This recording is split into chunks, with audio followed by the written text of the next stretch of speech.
বর্ষাকালে 90% বাচ্চাই অসুস্থ হয়ে পড়ে। জ্বর, সর্দি, কাশি, ঠান্ডা, পেটের রোগ, ডায়রিয়া ইত্যাদি লেগেই থাকে। আর এগুলো হয় আমাদের নানা ভুলের কারণে। বন্ধুরা, বর্ষা আসলেই কি তোমার বেবিরও জ্বর সর্দি লেগেই থাকে? ডাক্তারের কাছে যেতে যেতে ক্লান্ত হয়ে পড়ছো? তাহলে এই ভুলগুলো তুমিও করে চলেছো। আজকের এই ভুলগুলো যদি না শোধরাও তাহলে বর্ষা পুরোটাই বেবির অসুখে কাটবে। ভিডিওটি স্কিপ না করে পুরোটা দেখো, কারণ এখানে আমি সেই ভুলগুলো আর তার সমাধান নিয়ে আলোচনা করেছি। Hi friends, welcome back to my channel. আশা করছি তোমরা সবাই ভালো আছো। তোমরা যারা চ্যানেলটিকে সাবস্ক্রাইব করেছো তাদের অনেক থ্যাংক ইউ।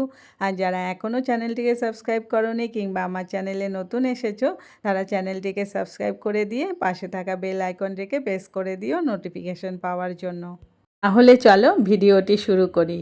এই বর্ষাকালে ছোট বাচ্চাদের একটু এক্সট্রা যত্ন নিতে হয়, কারণ এই সময়ে 90% বেবি অসুস্থ হয় আমাদের নানা ভুলের কারণে। তাহলে চলো আমরা এই ভুলগুলো দেখে নিই এবং সেগুলো শুধরে নেওয়ার চেষ্টা করি। ভুল নাম্বার 1, বেবিকে বেশি গরম কাপড় পরানো। অনেক মা ভাবে বৃষ্টি হচ্ছে তাই বেবিকে মোটা কাঁথা দিয়ে পেঁচিয়ে রাখি। এটা সবচেয়ে বড় ভুল। এতে ঘাম জমে বাচ্চার ঠান্ডা লেগে যায়। তাহলে সঠিক নিয়ম কি? বাচ্চাকে পাতলা সুতি কাপড় পরাতে হবে আর 2টি লেয়ার হলেই যথেষ্ট। ঘর যেন ভ্যাপসা না হয় সেদিকে নজর দিতে হবে। ফ্যান চালানো যেতে পারে, তবে আস্তে আস্তে। আর বৃষ্টির জল, স্যাঁতসেঁতে জায়গা এইসব দিক থেকে বাচ্চাকে অন্তত 100 হাত দূরে রাখতে হবে। কারণ অনেক ক্ষেত্রেই দেখা গেছে স্যাঁতসেঁতে জায়গায় থাকার কারণে বেবির মধ্যে সর্দি জ্বর হওয়ার প্রবণতা অনেক গুণ বেড়ে গেছে। তাই এই বিষয়ে সতর্ক থাকতে হবে। প্রিয় পয়েন্ট, খাবার এবং জল। ভুল নাম্বার 2, কাটা ফল আর বাইরের খাবার। বর্ষাকালে বাজারের আইসক্রিম, ফুচকা কিংবা কাটা ফল ভুলেও বাচ্চাদের দেওয়া যাবে না, কারণ এগুলো থেকেই বাচ্চাদের পেটের অসুখ আর ডায়রিয়া হয়। বাচ্চার বয়স যদি 6 মাসের বেশি হয় তাহলে ঘরে বানানো গরম খাবার দিতে হবে। খিচুড়ি, সেদ্ধ সবজি, ডাল কিংবা মাছের পাতলা ঝোল, এমনকি পাতলা স্যুপ বানিয়েও বাচ্চাদের খাওয়ানো যেতে পারে। নানা রকমের সবজি আর চিকেন দিয়ে স্যুপ বানালে এটি বাচ্চার জন্য খুবই সহজপাচ্য এবং পুষ্টিকর একটি খাবার হয়। তাই বর্ষাকালে বাচ্চাদেরকে স্যুপ বানিয়ে খাওয়ানো যেতেই পারে। আর একটু বড় বাচ্চা হলে তাদের ঘরে বানানো ভ্যারাইটিস রকমের সবজি দিয়ে গরম গরম খাবার বানিয়ে দিতে হবে। এতে তাদের শরীরে রোগ প্রতিরোধ ক্ষমতা গড়ে উঠবে এবং বর্ষায় যে পেটের সমস্যা হয় তার থেকেও তারা মুক্তি পাবে। বাচ্চাদের ডায়েটে রাখুন প্রোটিন জাতীয় খাবার, যেমন মাছ বা মাংসের ঝোল কিংবা ডাল ইত্যাদি। একটু বড় বাচ্চারা যদি বর্ষাকালে ভাজাভুজি খেতে চায় তাহলে বাড়িতেই তৈরি করে দিন নানান রকমের পকোড়া এবং পাঁপড় ভাজা। এতে বাচ্চা যেমন আনন্দিত হবে তেমনি সে পেটের রোগ থেকেও শত হাত দূরে থাকবে। এই সময়ে বাজারের তৈরি খাবার, স্পেশালি ভাজাভুজি, স্ট্রিক্টলি অ্যাভয়েড করতে হবে বাচ্চাদের জন্য। তোমরা কারা কারা ছোটোবেলায় এই পাঁপড়গুলো খেয়েছো কমেন্টে জানিও। এবারে আসি ফলের কথায়। বাইরের কাটা ফল বাচ্চাদের একদম দেওয়া যাবে না। বাড়িতে ফল এনে সেগুলোকে ভালো করে ধুয়ে নিয়ে তারপরে কেটে বাচ্চাদেরকে খেতে দিতে হবে। কাটা ফল কখনোই বাচ্চাদের দেওয়া যাবে না, সেটা বর্ষাকাল হোক কিংবা যে কোনো সময় হোক। আর জল অবশ্যই ফুটিয়ে খাওয়াতে হবে। একটু ঈষদুষ্ণ জল খাওয়াতে পারলে খুব ভালো হয়। তৃতীয় পয়েন্ট, স্নান এবং স্কিন কেয়ার।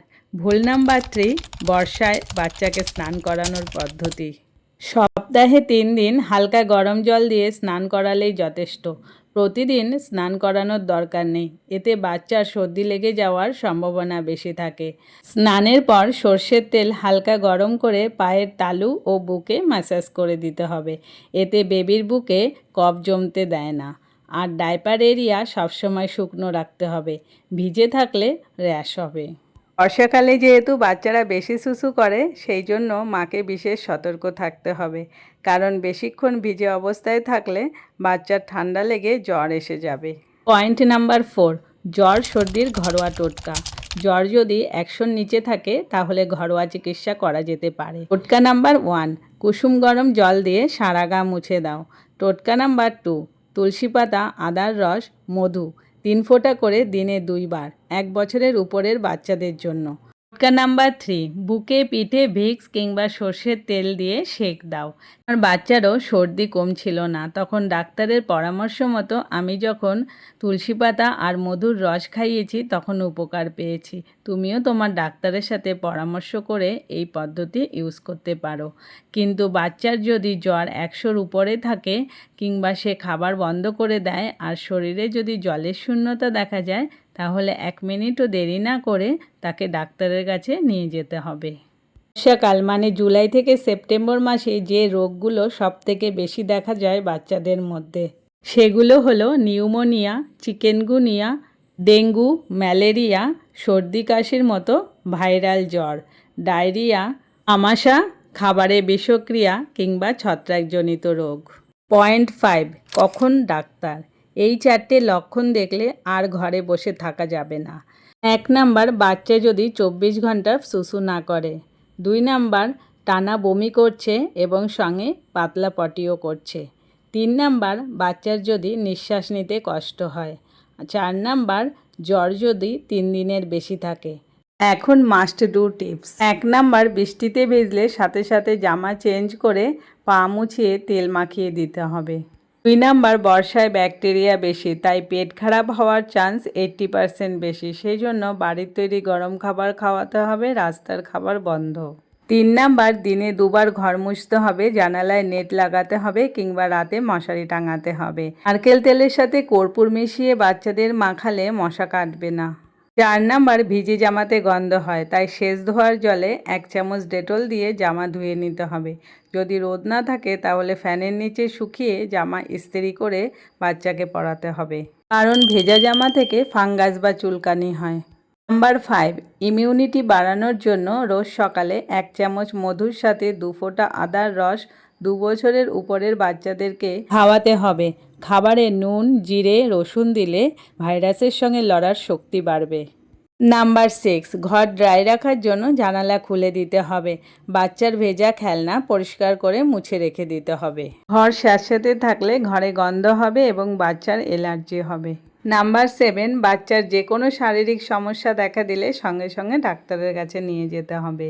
তাহলে বন্ধুরা, আজকের ভিডিও থেকে আমরা এটুকুই বুঝলাম, বর্ষাকাল মানে ভয় নয়। আমরা যদি একটু সচেতন থাকি তাহলে আমাদের বাচ্চারা পুরো বর্ষাতেও সুস্থ থাকবে। কমেন্টে জানাও তোমার বেবির কী সমস্যা, আমি রিপ্লাই দেব। ভিডিও ভালো লাগলে একটা লাইক আর মা বন্ধুদের সাথে শেয়ার করো। এরকম আরও ভিডিও পেতে all about parenting channel subscribe করে বেল চেপে রাখো। দেখা হচ্ছে পরের ভিডিওতে, ততক্ষণ ভালো থেকো, সুস্থ থেকো। Happy parenting.